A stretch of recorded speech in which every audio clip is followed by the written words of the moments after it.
നമസ്കാരം.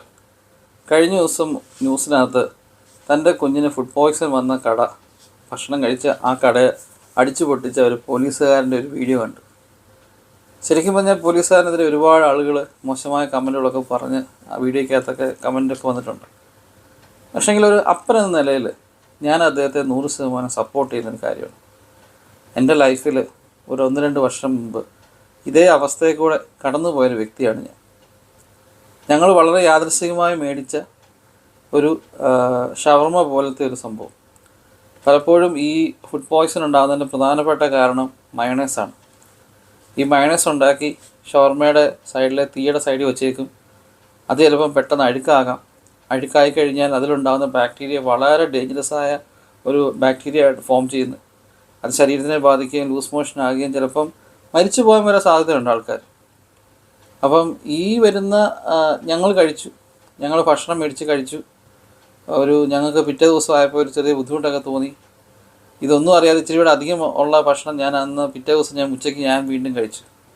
ഞാൻ പറയുമായിരുന്നു, എൻ്റെ ഇത്രയും വയസ്സിനിടയിൽ ഇത്രയും ലൂസ് മോഷനായി ഞാൻ അധപ്പതിച്ച് പോയൊരു സമയമില്ല.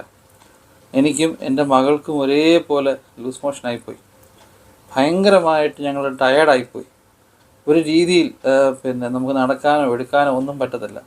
ഹോസ്പിറ്റലൈസായി, ട്രിപ്പിട്ടു, മരുന്ന് വേറെ കഴിക്കുന്നു, മാറി മാറി ബാത്റൂമിൽ പോകുന്നു. നമുക്കൊരു ദിവസം എനിക്ക് തോന്നുന്നൊരു 20-25 പ്രാവശ്യത്തിൽ കൂടുതൽ ബാത്റൂമിൽ പോകുന്നുണ്ട്. അതുപോലെ ബുദ്ധിമുട്ടായിപ്പോയി. ചിലപ്പോൾ അതൊരു മരണത്തിലേക്ക് ചിലപ്പം വഴിതെളിച്ച് പോയതിനുമായിരിക്കാം. പല ഹോട്ടലുകളുടെയും വളരെ വലിയൊരു അനാസ്ഥയായിട്ടാണ് ഫുഡ് പോയ്സൺ ഉണ്ടാകുന്നത്. അവരത്രയും ചിന്തിക്കുന്നില്ല. മറ്റ് ഭക്ഷണം പൈസ കൊടുത്ത് മേടിക്കുന്ന കസ്റ്റമറിനോട് അത്രയും കെയറിങ് ഉണ്ടാവുന്നില്ല.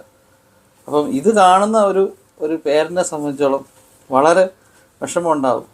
ഞാൻ ഗൾഫിലായിരുന്നു ജോലി ചെയ്തത് കാരണം ഞാനത് വലിയായിട്ട് റിയാക്ട് ചെയ്തില്ല. ഞാൻ അവരെ കടക്കാരെ വിളിച്ച് ഞാൻ പറഞ്ഞു. പക്ഷേ ഞാനത് കേസിലേക്ക് പോയാൽ ചിലപ്പോൾ കടയ്ക്കത് പ്രശ്നമാകും, മറ്റൊരാളെ കുറേ ജീവിതം നശിക്കും.